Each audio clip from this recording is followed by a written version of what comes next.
धरती पर आ जाओ, यादों से उतर कर नैनों से दिल में समा जाओ। बच्चे पुकारते हैं मम्मा फिर से ओम शांति। 24 जून 2026 आज जगदम्बा माँ के स्मृति दिवस है। मम्मा में 3 विशेषताएं स्पष्ट दिखाई देती थी। एक रूहानियत, दूसरा स्वमान और तीसरा बाप से सब संबंध का स्नेह। तो हम सभी को भी इन्हीं तीनों गुणों को स्वयं में धारण करना है। इससे देह अभिमान सहज खत्म हो जाएगा। सुनते हैं मम्मा के द्वारा उच्चारे हुए मधुर महावाक्य। परमात्मा का सबसे महान कार्य आत्माओं को माया के बंधनों से मुक्त करके नई दुनिया की स्थापना करना है। संगम युग का समय अमूल्य है, इसलिए व्यर्थ बातों और झंझटों से बचकर बाप की याद और श्रेष्ठ धारणाओं में रहना है। योग और ज्ञान का कवच धारण करके संग दोष एवं माया के प्रभाव से स्वयं को सुरक्षित रहना है। सरलता, सहनशीलता और श्रेष्ठ वृत्ति को अपनाकर ईश्वरीय आनंद में रहना और अपनी तकदीर को श्रेष्ठ बनाना। मातेश्वरी जी के अनमोल मधुर महावाक्य सुनेंगे। ओम शांति। इस कर्म क्षेत्र पर कर्म अनादि चीज है। तुम्हें कर्म छोड़ना नहीं है, लेकिन कर्म योगी बनना है। यह सृष्टि खेल कर्म का खेल है, जहाँ हर एक मनुष्य अपना अपना पार्ट प्ले कर रहे हैं। इसमें परमात्मा का भी पार्ट है, लेकिन वह आत्माओं के सदृश जन्म मरण में नहीं आते। आत्माओं के सदृश उनके कर्म का खाता उल्टा नहीं बनता। वह कहते हैं, मैं तो सिर्फ तुम आत्माओं को लिबरेट करने आता हूँ, इसलिए मुझे लिबरेटर, बंधन से छुड़ाने वाला, सद्गति दाता कहते हैं। आत्मा पर माया का जो बंधन चढ़ा है, उसे उतारकर प्योर बनाते हैं और कहते हैं कि मेरा काम है आत्माओं को सर्व बंधनों से छुड़ा करके वापस ले जाना। तो सृष्टि के जो अनादि नियम और कायदे हैं, उन्हें भी समझना है। फिर इस मनुष्य सृष्टि की वृद्धि किस तरह से होती है। फिर वह टाइम भी आता है जब यह काम होती है। ऐसे नहीं कि बढ़ती है तो बढ़ती ही जाती है, नहीं, कम भी होती है। तो सृष्टि में हर चीज का नियम है। अपने शरीर का भी नियम है। पहले बाल, फिर किशोर, फिर युवा, फिर वृद्ध। तो वृद्ध भी जल्दी नहीं, वृद्ध होते होते जड़ीभूत हो जाते हैं। तो हर बात को बढ़ाना और उसका अंत होना, यह भी नियम है। इसी तरह से सृष्टि की जनरेशन का भी नियम है। एक जीवन की भी स्टेज है, तो फिर जन्मों की भी स्टेज, फिर जनरेशन की भी जो चली उसकी भी स्टेज है। इसी तरह सभी धर्मों की भी स्टेज है। पहला जो धर्म है वह सबसे ताकत वाला है। पीछे आहिस्ते आहिस्ते आते हैं, उनकी ताकत कम होती जाती है। तो धर्मों का बंटना, धर्मों का चलना, हर एक बात नियमों से चलती है। इन सब बातों को भी समझना है। इसी हिसाब से बाप भी कहते हैं मेरा भी इसमें पार्ट है, मैं भी एक सोल हूँ, मैं गॉड कोई दूसरी चीज नहीं हूँ, मैं भी सोल ही हूँ। मेरा काम बहुत बड़ा और ऊंचा है, इसलिए मुझे गॉड कहते हैं। जैसी तुम आत्मा हो वैसे मैं ही हूँ। जैसे आपका बच्चा है वो भी तो मनुष्य है, आप भी तो मनुष्य हो, उसमें तो कोई फर्क नहीं है ना। तो मैं भी आत्मा ही हूँ, आत्मा परमात्मा में कोई फर्क नहीं है, लेकिन कर्तव्य में बहुत भारी फर्क है। इसलिए कहते हैं मेरा जो कर्तव्य है वह सबसे भिन्न है। मैं कोई हद के एक धर्म का स्थापना नहीं करता, मैं तो दुनिया का क्रिएटर हूँ। वो हो गए धर्म के क्रिएटर। जैसे वो आत्माएं अपना काम अपने समय पर करती है, वैसे मैं भी अपने समय पर आता हूँ। मेरा कर्तव्य विशाल है, मेरा कर्तव्य महान है और सबसे निराला है। इसलिए कहते हैं तेरे काम निराले। उनको सर्वशक्तिमान भी कहते हैं। सबसे शक्तिशाली काम है आत्माओं को माया के बंधनों से छुड़ाना और नई दुनिया का सैपलिंग लगाना। इसलिए उनको अंग्रेजी में कहते हैं हेविनली गॉड फादर। जैसे क्राइस्ट को कहेंगे क्रिश्चियन का फादर, उनको हेविनली गॉड फादर नहीं कहेंगे। हेविन का स्थापन परमात्मा है, तो हेविन वर्ल्ड हो गई ना। हेविन कोई एक धर्म नहीं है, तो वह वर्ल्ड का स्थापक हो गया और उस वर्ल्ड में एक धर्म एक राज्य होगा। तत्वादि सब चेंज हो जाएंगे। इसलिए कहते हैं, इसलिए उनको कहते हैं हेवी नली गॉड फादर। दूसरा, गॉड इज ट्रूथ कहते हैं, तो ट्रूथ क्या चीज है, किसमें ट्रूथ, यह भी समझने की बात है। कई समझते हैं कि जो सच बोलता है वही गॉड है, गॉड कोई और चीज नहीं है, बस सच बोलना चाहिए। परंतु नहीं, गॉड इज ट्रूथ का मतलब ही है कि गॉड ने ही आकर के सभी बातों की सच्चाई बतलाई। गॉड इज ट्रूथ माना गॉड ही ट्रूथ बतलाता है, उसमें ही सच्चाई है। तब तो उनको नॉलेजफुल कहते हैं। Ocean of knowledge, ocean of wills, God knows, यानी ईश्वर जानता है, तो जरूर विशेष कुछ जानने की बात है ना।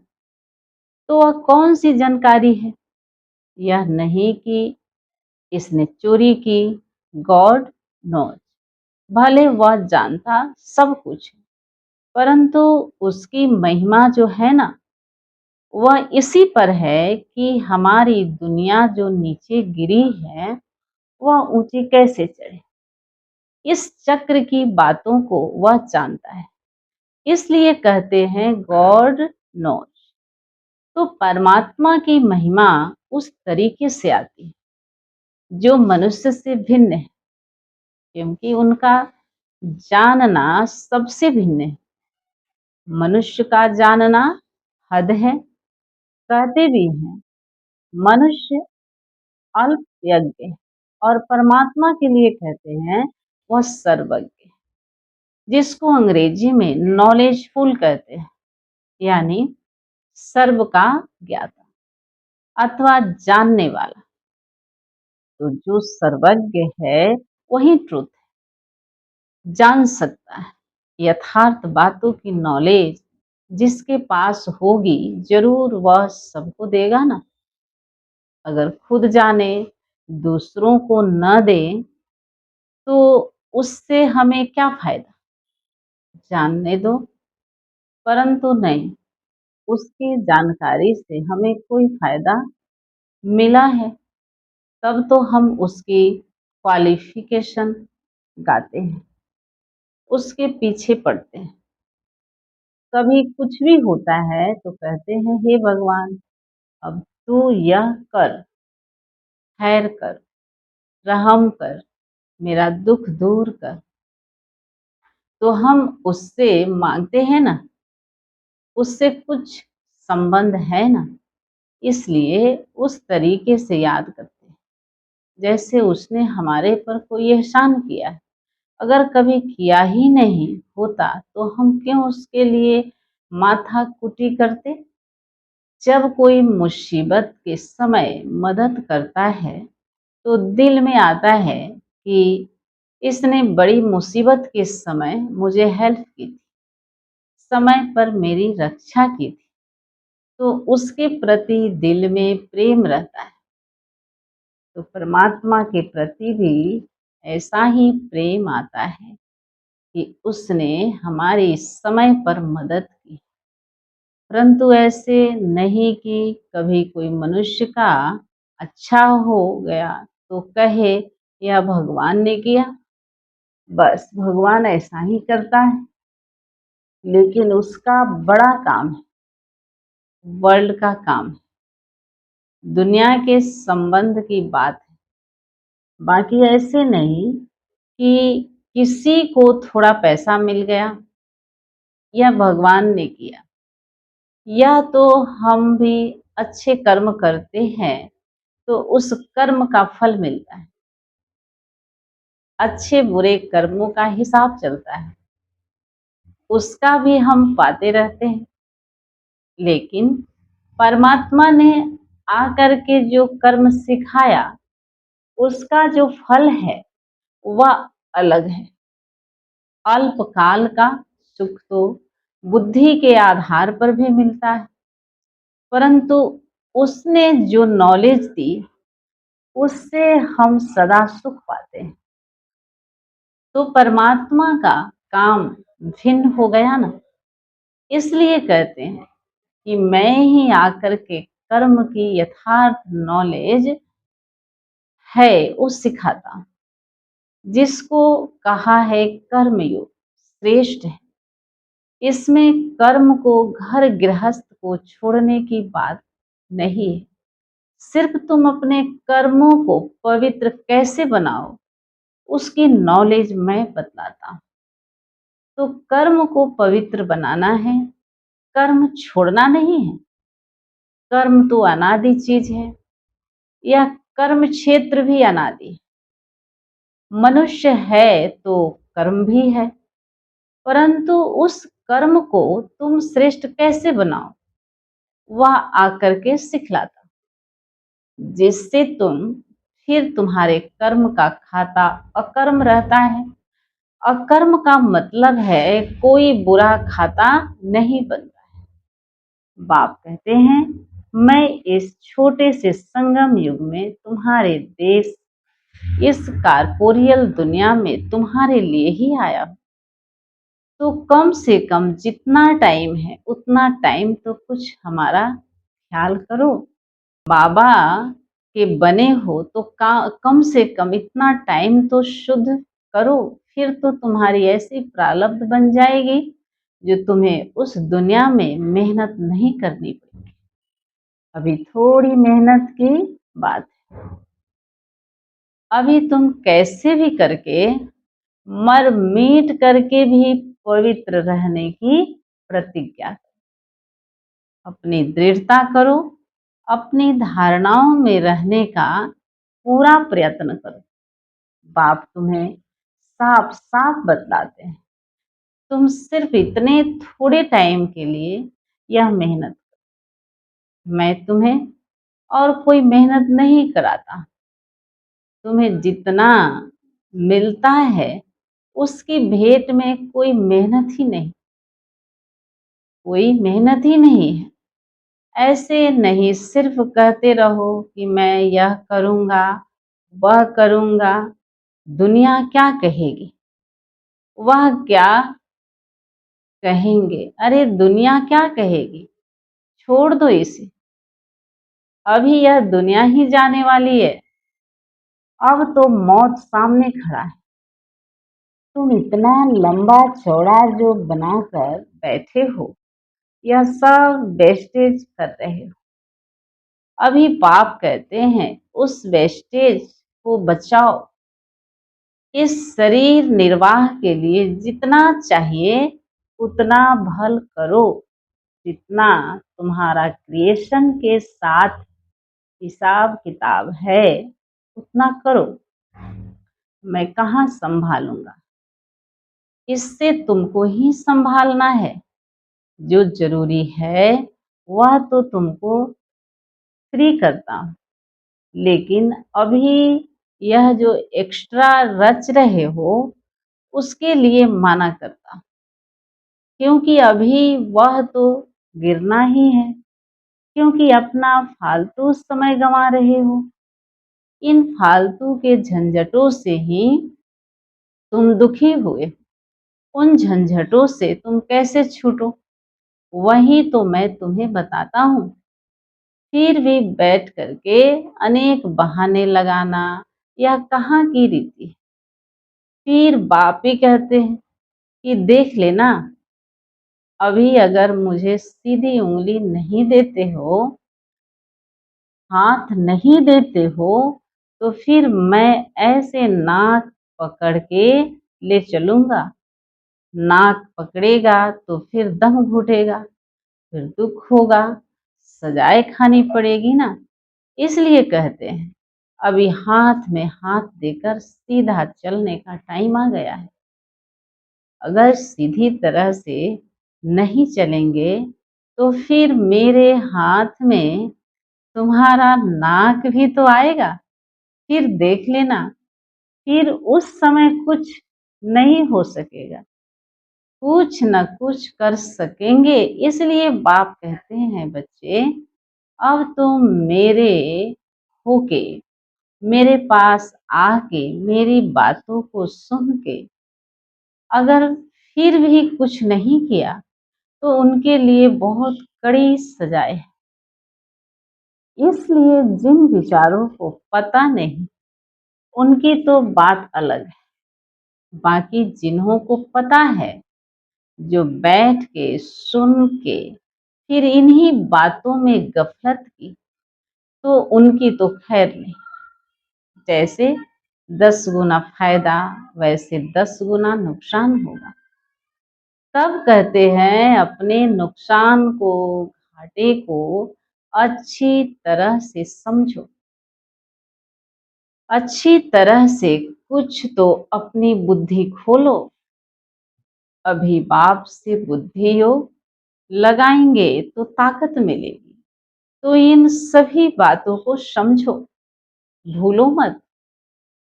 अभी यह जो समय चल रहा है इसे पहचानो, जरा आंखें खोलो, बुद्धि खोलो और समय का पूरा फायदा लो। अपनी पूरी तकदीर जगाओ। कहते भी हैं जैसा संग वैसा रंग होता है। इसलिए जिसने अभी अधारणा पूरी नहीं की होगी तो माया के संग का रंग लग जाए। तब तो कहते हैं hear no evil, see no evil, talk no evil. कई ऐसे इविल्स हैं जो यहाँ भी कईयों को छोड़ते नहीं हैं, फिर एक दो के संग दोष में आ जाते। तो कहते हैं ऐसे संग दोष से बचे रहो। ऐसे मत समझो कि संग दोष बाहर है, यहाँ नहीं, नहीं यहाँ भी वह घूमते रहते हैं, क्योंकि उनका राज्य है ना। इसलिए बाप कहते हैं अच्छी तरह से कवच पहन कर रहो।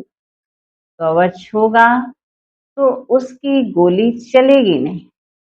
योग का ही कवच है, ज्ञान की तलवार है। इन सभी अस्त्र शस्त्रों को अपने पास अच्छी तरह से संभाल के रखो। कहते भी हैं जो करता है वह पाता है। यह तो भविष्य प्रारब्ध बनाने की बातें हैं। यहाँ तो प्रारब्ध नहीं भोगनी है ना। यहाँ तो कोई गुरु बन के नहीं बैठना है। इसमें कोई मिस अंडरस्टैंड न करे, इसलिए यह सब समझाया जाता है। तो यह सब बातें ध्यान में रख करके अपने को सेफ रखना है। यहाँ कोई खर्चे की बात नहीं, यहाँ कोई खर्चे आदि की बात नहीं होनी चाहिए।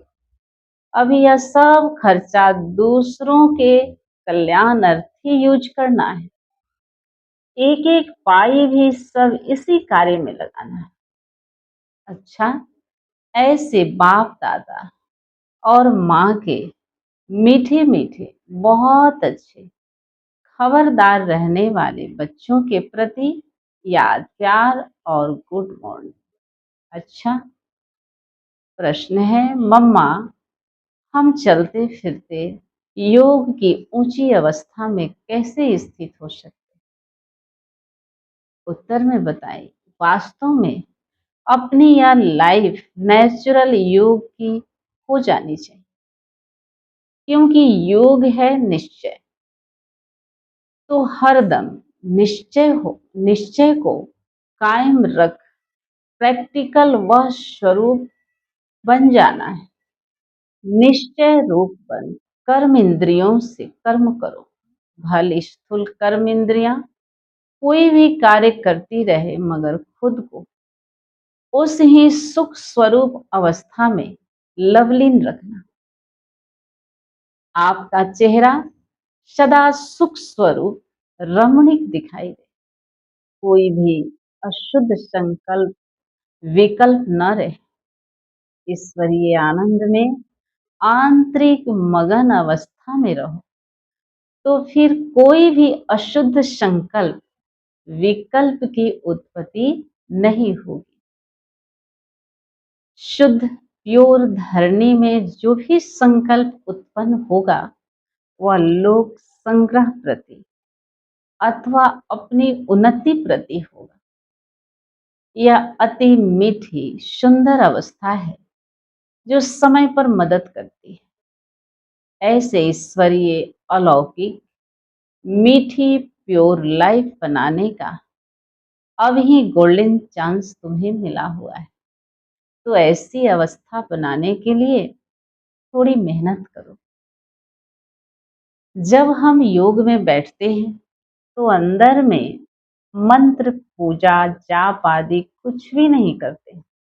जैसे भक्ति मार्ग में कोई कोई अंदर ही अंदर प्रार्थना करते हैं, माला जपते हैं, मूर्ति को सामने रख फूल चढ़ाते हैं। वह सब कुछ अंदर ही अंदर करते हैं, जिसको मनसा पूजा कहेंगे। लेकिन हमारे योग में हम सिर्फ अपने स्वस्वरूप में स्थित हो सुख स्वरूप बन जाते हैं। अपने मन सहित सभी कर्म इंद्रियों को कंट्रोल कर एकाग्र चित्त बन ईश्वरीय सुख स्वरूप हो जाते। इसके लिए योग का टाइम पर्सनल मुकर्रर है, जहां एक टाइम पर बैठकर अभ्यास करते हैं। सिर्फ व्यक्त बातों से नाता तोड़कर अव्यक्त संबंध से नाता जोड़कर रखना है, तो याद सहज हो जाएगी। अच्छा, ओम शांति। वरदान है बाप दादा के साथ द्वारा माया को दूर से ही मूर्छित करने वाले माया जीत जगत जीत भव। जैसे बाप के स्नेही बने हो, ऐसे बाप को साथी बनाओ तो माया दूर से ही मूर्छित हो जाएगी। शुरू का जो वायदा है, तुम्हीं से खाऊं, तुम्हीं से बैठूं, तुम्हीं से रूह को रिझाऊं, इसी वायदे प्रमाण सारी दिनचर्या में हर कार्य बाप के साथ करो तो माया डिस्टर्ब नहीं कर सकती, उसका डिस्ट्रक्शन हो जाएगा।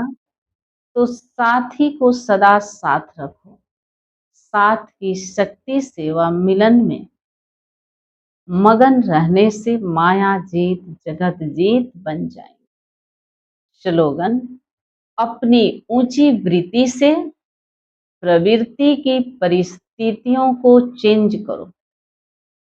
अव्यक्त इशारे हैं, सदा हर्षित रहने के लिए अपनी नेचर को सरल बनाओ, सहनशील बनो। अव्यक्त स्थिति रूपी दर्पण को साफ और स्पष्ट करने के लिए सरलता, श्रेष्ठता और सहनशीलता, इन 3 बातों पर ध्यान दो। अगर तीनों में से एक भी बात की कमी है तो दर्पण पर भी कमी का दाग दिखाई पड़ेगा। इसलिए जो भी कार्य करते हो उसमें साधारणता दिखाई न दे, साधारणपन को श्रेष्ठता में बदली करो। हर कार्य में सहनशीलता और वाणी में सरलता को धारण करो, तब सर्विस में सफलता दिखाई देगी। अच्छा, ओम शांति।